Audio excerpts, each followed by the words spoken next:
Bonsoir, chers tous. J'espère que vous allez très bien.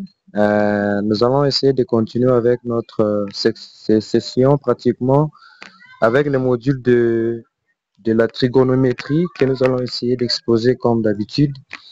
Alors, nous avions parlé des différents concepts, des différents éléments pratiquement de part et d'autre. Alors aujourd'hui, nous allons parler de l'angle, mais aussi de cette mesure qui peut être faite vis-à-vis de ces derniers.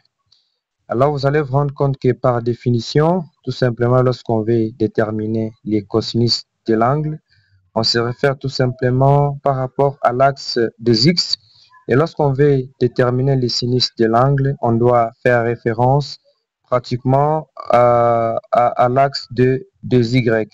Comme vous les voyez pratiquement sur l'image, sur la figure, qu'on a caractérisé chacun de l'angle qui peut être calculé en fonction des axes, comme je venais de le dire.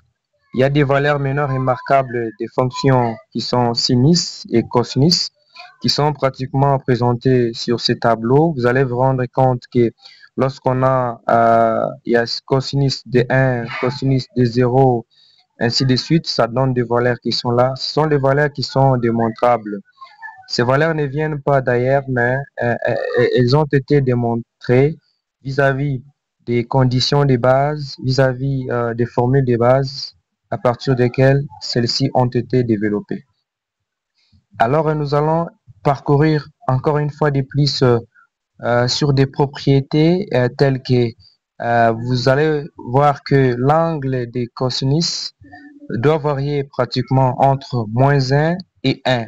Si vous trouvez la valeur en dehors de ces deux conditions, de ces deux limites, c'est-à-dire que vous êtes à côté de la plaque, il faudra vous rassurer que l'angle varie entre -1 et 1.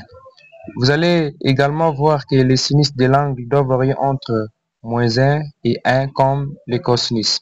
Il y a l'autre propriété qui dit que cosinus de x est égal au cosinus de x plus dk pi, où on considère que k est un entier qui est relatif. Il y a d'autres propriétés qui s'ajoutent de part et d'autre. Si par exemple la fonction qui dit cosinus carré de x plus sinus carré de x est égal à 1, c'est une fonction qui est démontrable. On pourra le faire ensemble dans l'exercice pour voir et valider cette hypothèse. Nous avons également les cosinus et sinus d'angles associés. Vous allez voir que les deux angles sont dits associés s'ils admettent tout simplement des cosinus et des sinus qui sont bien évidemment égaux ou opposés.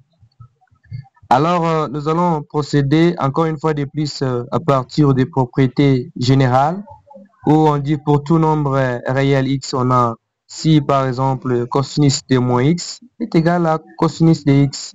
En d'autres termes, on peut exprimer cosinus de x par cosinus de moins x. Si nous avons cosinus de pi plus x est égal à moins cosinus de x.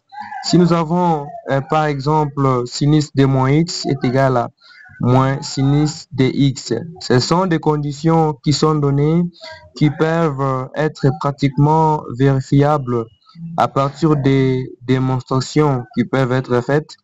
Et puis, je suggère que prochainement, dans les exercices, nous pourrons essayer de démontrer chacune de ces équations, ou soit des fonctions qui sont là. Vous allez voir qu'à partir de ce cercle qui est là, on a essayé d'orienter chaque angle. Si par exemple, nous parlons de moins cosinus de x, vous allez vous rendre compte que nous sommes dans le sens opposé de l'axe des x.